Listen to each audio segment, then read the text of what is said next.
The journey to health for 3 counties in Kentucky began on August 10, 2010, when the Centers for Disease Control and Prevention notified the Kentuckiana Regional Planning and Development Agency that they were awarded a grant to support vulnerable adults with diabetes in Bullitt, Henry, and Shelby counties.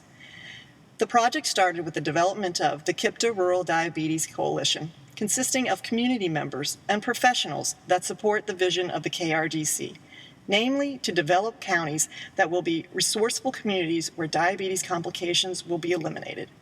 Through countless hours of planning and meeting, the voice of the people affected by diabetes created a mission to promote diabetes awareness and education, motivate self-care, create healthy living resources, increase involvement in recommended care measures, and increase awareness of the long-term complication of diabetes. This mission is the core of the KRDC that guides activities and actions that support the health outcomes of people with diabetes in these counties. Come on, everybody. Don't waste this chance. You got a new beginning. Ow!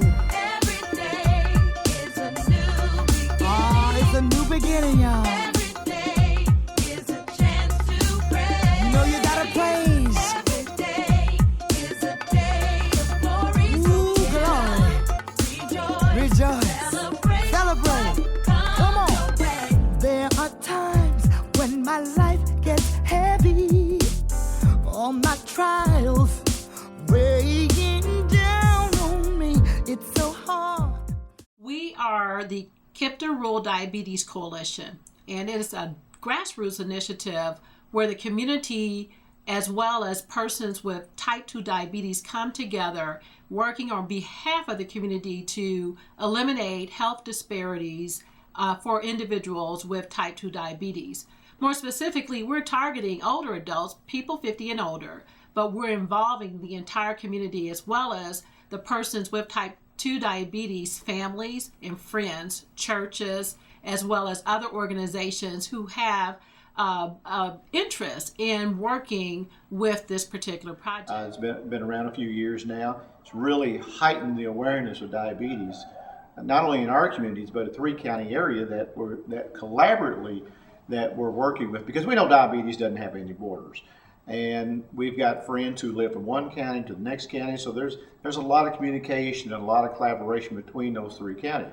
But most particularly in Shelby County, the educational and the awareness levels just skyrocketing and gone through the roof.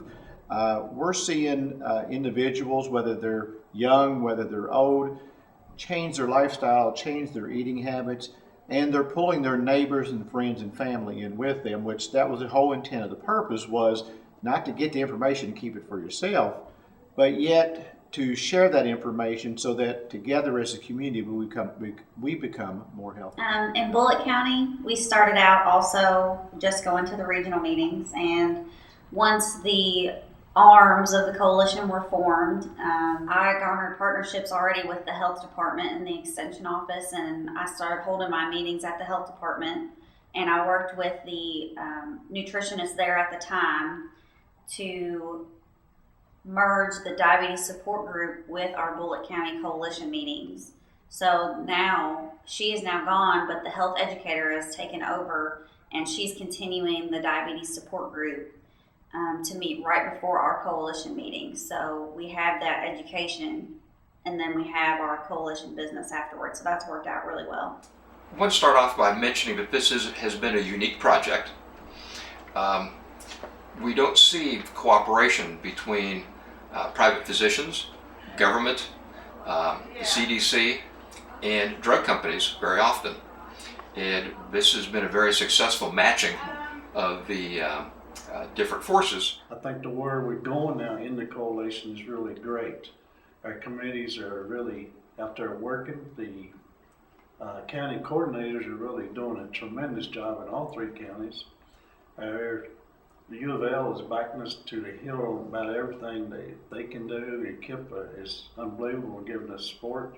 Well, I think all you have to do is look around the room at one of our meetings and you see those partnerships and those cooperations that are in that room. It's far-reaching. There's no gender gaps, there's no religious gaps, there's no race gaps. it's one of the few organizations where I think you see every aspect of the community representative in that room. Because, like I said, it's a disease that transcends across all borders and all lines. Nobody's immune for it. We've all got a little skin in the game, and we are all very concerned, and we have the same goal, and it's how can we prevent this disease. The education that I'm getting from this has really helped me, and also comments from our people here today. 2 of them has really been helped by our education bits here. People come up to me now when I'm drinking coffee and say, "Oh, I know you're a member of the diabetic thing here, and tell me about it." And I'll be at Dairy Queen drink coffee or Shad Niddle drink coffee, and I have to explain to them what it is, which is, I didn't even know there was diabetic. All of a sudden they come out and tell me that they're diabetics now. And this was unheard of before, because people just don't like to tell you, I'm a diabetic. And they're really coming out now and telling me. Before, they didn't want anybody to know they had diabetes, and now they're beginning to say, I have diabetes, and this is what I need from you. And I think that's a big step for folks to be able to do that. Well, me and Elena just finished teaching our first DSMP class in Bullitt County, and I think it went great. When we first started, I think 18 or 19 people showed up. We held it at the senior center, and by the end of the class, we had about 13 strong who finished. So, and a lot of them had perfect attendance. They didn't miss a class, or if they did, they would be calling me, asking me what they missed. Can they read something in the book? We stayed after one day and helped someone with reading nutrition labels because they missed the week before. So it was really eye-opening for me to see how much these people really do care about their disease and how much they're there for a reason. They want to get help, and how much really they appreciated us at the end. I mean, they were giving us hugs and thanking us and asking when our next class was. So it was really great. I'd have to echo that. You know, in Henry County, we've done 2, and they both have been just excellent. And the appreciation that the folks show and how they share the lack of education has really been detrimental to their health, and how this is changing them. And some of them took it nearly a year ago now, and they are seeing their A1C go down and their cholesterol go down. You know, we're getting reports back because several of these people, have joined the coalition since my one that we did last year. So I really believe in the program and think it's very helpful. We did the Live Empowered, and it's a program through the American Diabetes Program, and it's supposed to be a churchy program for African American churches.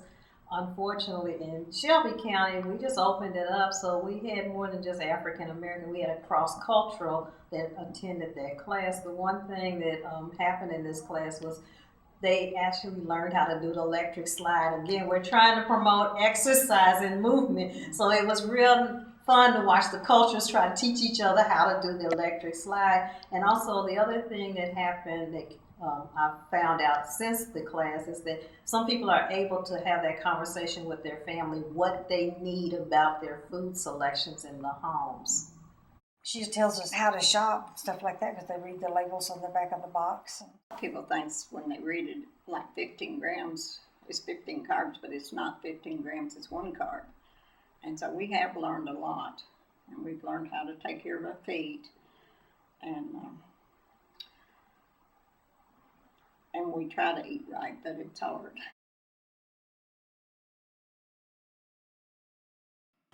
The 3 counties are designated food deserts, with very few supermarkets selling affordable fruits and vegetables. In contrast, fast food restaurants are more accessible, where energy-dense and cheap meals are readily available to its residents. Bullitt County has 5 fast food restaurants for every 1 supermarket or independent grocer. Shelby County has 6 fast food restaurants for every 1 supermarket. Henry County has 2 fast food restaurants for every 1 supermarket or independent grocer.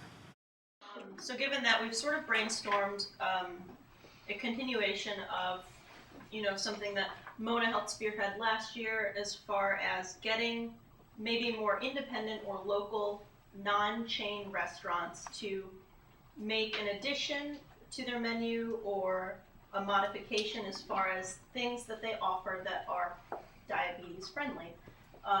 Some examples that have already happened so far, like in Eminence, Hometown Pizza added asterisks for sort of more diabetes friendly options. And Keeper Seafood added broiled fish and steamed vegetables to their menu, whereas previously I guess it was more only fried type things. Let me tell you, Bernice Dixon, who is the owner-manager of the local Dairy Queen, which is one of the few that you see that's not franchised owned, was absolutely it was just outstanding to sit down and see how receptive Miss Dixon was, and Dairy Queen was to wanting to do everything they could to assist us in our endeavors of continuing to promote a healthy community. They were very open. They did everything that we asked, because Bernice and her staff at Dairy Queen have always been very receptive and supporting of this community, and I think it's just a continuation of their outstanding support for this community and for this program.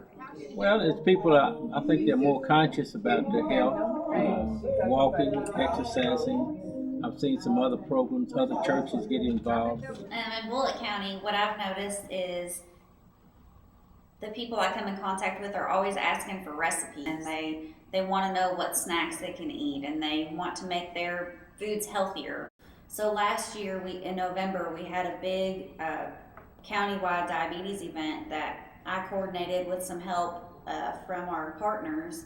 And one of the main events was a food demonstration done by the Extension Office, and it was great. I mean, they loved it. And we did a recipe exchange last year as well. No, it was the year before last Christmas. And now they want a recipe book. So the KRDC Nutrition Committee is looking at putting a recipe book together that we can hand out to everyone. One of the big things that we did do to unite our 3 counties is we do the Tri-County Walk. The ideal of this walk is not to raise money, but to raise awareness and to get folks moving and to explain to them it's all about getting moving because you are a diabetic. We give everyone a pedometer and they count their steps, and that's how we figure out who wins, is we add up all the steps. So we were calling each other on 3-way calls, tallying up our numbers, and it was a lot of fun. So I'm really looking forward to that this year. And one of the big partners in that walk is Walgreens. They provided the pedometers because one of the things that the folks said was, we want to make sure the pedometers are right. So we told Walgreens we want the best pedometers you have. We've taken a big step in trying to get homeowners and property owners to repair their sidewalks. We have a lot of sidewalks, but some of them have fell into disrepair over the years. And so we're working with property owners to try to show them the need for better sidewalks, and it also increases the value of their property, plus there's a liability factor for the property owner. But the big thing is sidewalks are great for walking. In our county, of course, County Judge Rothenberger is very involved with my county groups, and so we went to Frankfurt for the Kentucky Diabetes Day, and the one thing that the ladies left with was not only they got to talk to the representative, they also left with the idea that the county judge cares about their disease. He was at the state capitol steps waiting to open the door for them. That was such a powerful message for these ladies. We walked in, whether we were in the cafeteria or when we sat down with Representative Montel, I think he felt that closeness when we came in. And we went as a unified voice. So when we walked in the room, there were no mixed signals to Representative Montel. He knew that we were there, that we were very concerned, and that we were also understanding of what the plight and the situation of the Kentucky General Assembly was. But I think we instilled upon him the urgency of the matter, and he has pledged his support in any way possible to supporting not only creating a healthy environment in Shelby County, but all of Kentucky.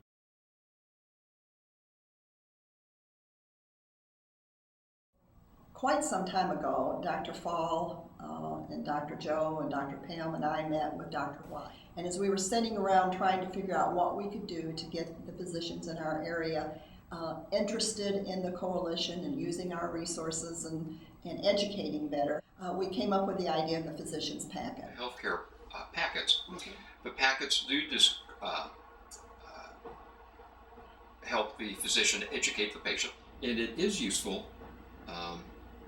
for the patient to get some initial orientation. Right.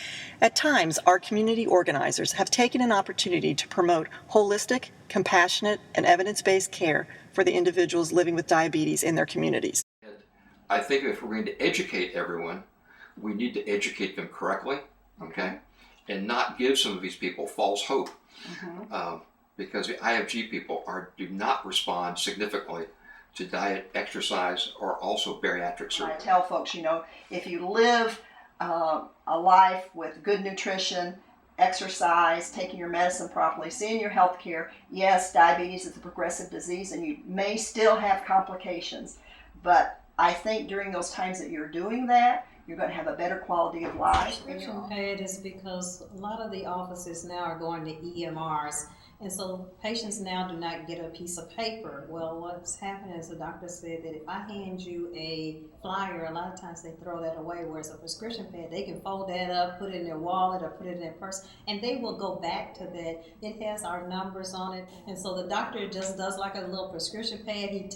He just checks off whether they need to go to a class, and it helps the doctor to have that conversation about how you can manage your disease and we can be a partner. And so we just serve as a resource for the physician.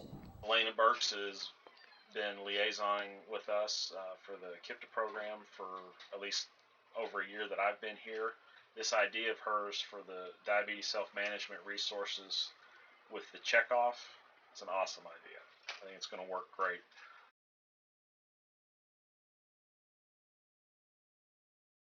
Well, I think the first challenge is continually to don't give up hope. And I don't think this group is going to do that. I've seen, outstanding spirit in this. Secondly is we need to continue to recruit new members because like any organization, people's interests are going to move or people just have to move on because of other commitments. So we got to be able to replenish those people and bring those new ideas and fresh ideas, which is a great thing about our group. We're always open to new ideas in our group. If it's going to help our cause, anyone and everyone is invited in. Mainly, I think education is the key to being a diabetic. The more information we can get out to the public, and I think our website that we're looking at will really help, where people can go on there. That will help people that really can't come to the meetings in the daytime. So they're working. Most everybody has access to a computer now. They can go on there and see some of the education material. I'm hoping we put a lot of material on there or where you can get information. I was so happy when that class was over to know that I've actually helped people manage a disease, and it's so rewarding to see the looks on their faces and to see them come up and hug you afterwards and thank you just for doing your job. And it made me realize that it's more than that. It's helping change people's lives and helping them live longer. So that's what keeps me going. Knowing that we're helping change lives, not only are they going to live longer, but the quality of life they're going to have is going to be so much more enjoyable. My philosophy is that if I can help someone learn how to fish, I know they'll eat. So if I can help them learn how to manage their disease, then I know they'll be healthier for a lifetime. But without that support system, which we're developing at this point, they will quickly drop off, and we don't want to see that happen because all the good work that we've done for the past few years can go away very quickly in a matter of a few weeks and a few months with our diabetic patients. So we're developing that support system out there to keep this thing continually go on and on and on for many years and many generations.